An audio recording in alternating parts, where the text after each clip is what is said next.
કે શિક્ષણ ઉપર તમે તમારા બાળકોનું ધ્યાન આપજો. શા માટે કહું છું વારે વારે? શિક્ષણ થકી આજે હું અહીંયા છું. મારું કર્મભૂમિ અરબ સાગરને કિનારે ભાવનગર જિલ્લાની અંદર છે, પણ મને શિક્ષણ મળ્યું, મારા મા બાપે મને ભણાવી, ત્યારે હું કમાતી થઈ અને પેટ્રોલનો ખર્ચો કરીને હું અહીંયા આવી છું. જો મારા મા બાપે ન ભણાવી હોત તો હું નોકરિયાતની દીકરી નથી, હું ખેડૂતની મજૂરની દીકરી છું. મેં લાકડા વેચીને મજૂરી કરીને ભણતર પૂરું કર્યું છે, અને મેં જે તકલીફ બેઠી છે એવી તકલીફ મારા બાળકોને ન પડે ને એ માટે મેં બાળકો માટે ખૂબ મહેનત કરી, ખૂબ કાળજી રાખી.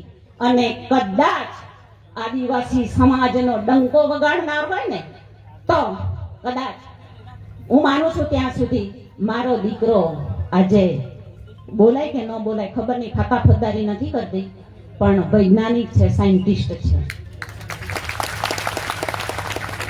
જો મેં ધ્યાન ન આપ્યું હોય, જો મેં તમારી જેમ ઓલો અધિક મહિનો આવે 1 જ મિનિટ તો આંબળું જાંબુડું કેરીને કોઠીમડું એવામાં જો હું પડી હોત, પેલા ટપકામાં પડી હોત, ગંઢ વગાડવામાં પડી હોત, તો દીકરી ક્લાસ 1 અધિકારી છે, દીકરો પણ ક્લાસ 1 અધિકારી છે, તો કદાચ એ ન બન્યા હોત. મારા ખ્યાલ મુજબ મેં કોઈ દિવસ મારા બાળકોને મંદિરે નથી લઈ ગઈ, ક્યારેય નહીં. કોઈ વ્રત પૂજા પાઠ કોઈ નથી કરાયું. મારા ઘરમાં તમે આવો, ક્યાંય કપોળ કલ્પિતના ક્યાંય ખોટા ન હોય.